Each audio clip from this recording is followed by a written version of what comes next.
This question comes from Mark Troutman of Crested Butte, Colorado. And you've touched on this, Warren and Charlie, on little fringes today, but this is a direct question. Warren, both you and Charlie have described over the years how you have built Berkshire Hathaway to be sustainable for the long term.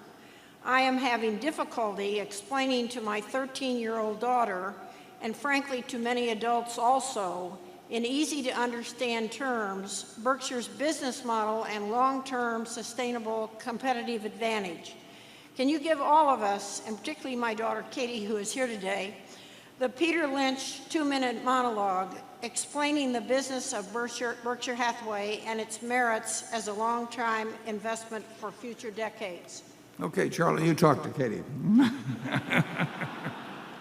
I'm going to have some fudge. All right. I'll try that. We've always tried to stay sane, and other people, a lot of them, like to go crazy. That's a competitive advantage. Number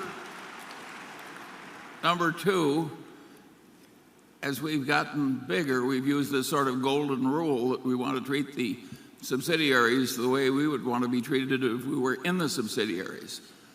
And that, again, is a very rare attitude in corporate America, and it causes people to come to us who don't want to come to anybody else.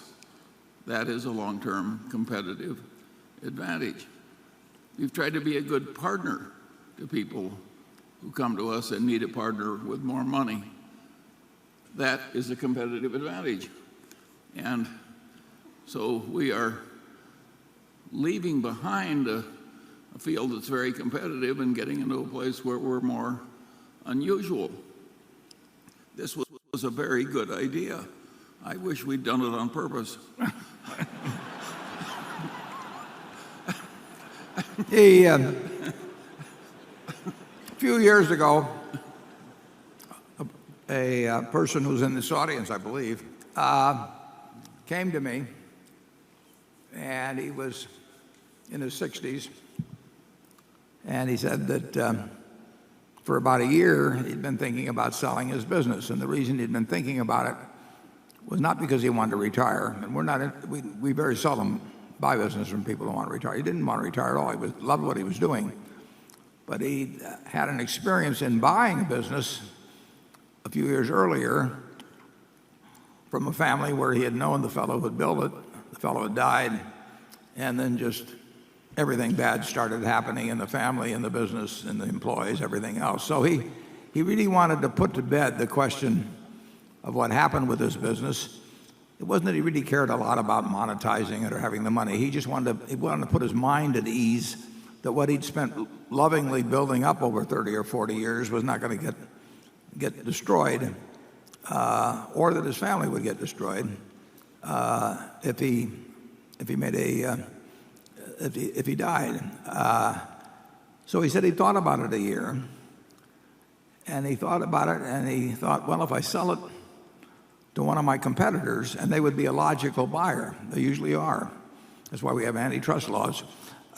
If he sold it to a competitor, they would come in, and basically they would put their people in charge. They would have all these ideas about synergy, and synergy would mean that the people that had helped him build the business over 30 years would all get sacked, and that the acquiring company would come in like Attila the Hun and be the conquering people, and he just didn't want to do that to the people that had helped him over the years.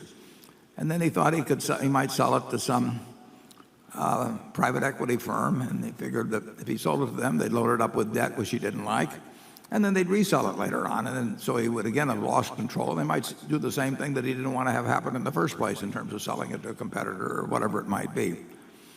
So when he came to me, he described this, and he said, it really isn't because you're so attractive, but he says you're the only guy left standing. I mean, you're not a competitor, you're not a private equity firm, and I know I will get a permanent home with Berkshire, and that the people that have stayed with me over the years will continue to get opportunities, and they will continue to work for me, and I'll get to keep doing what I love doing. and I won't have to worry about what will happen if something happens to me tonight. Well, that company's turned out to be a wonderful acquisition for Berkshire, and our competitive advantage is we had no competitors. And I think, well, we will see more of that. We've seen a lot of it over the years. We'll see more of it. Charlie, any?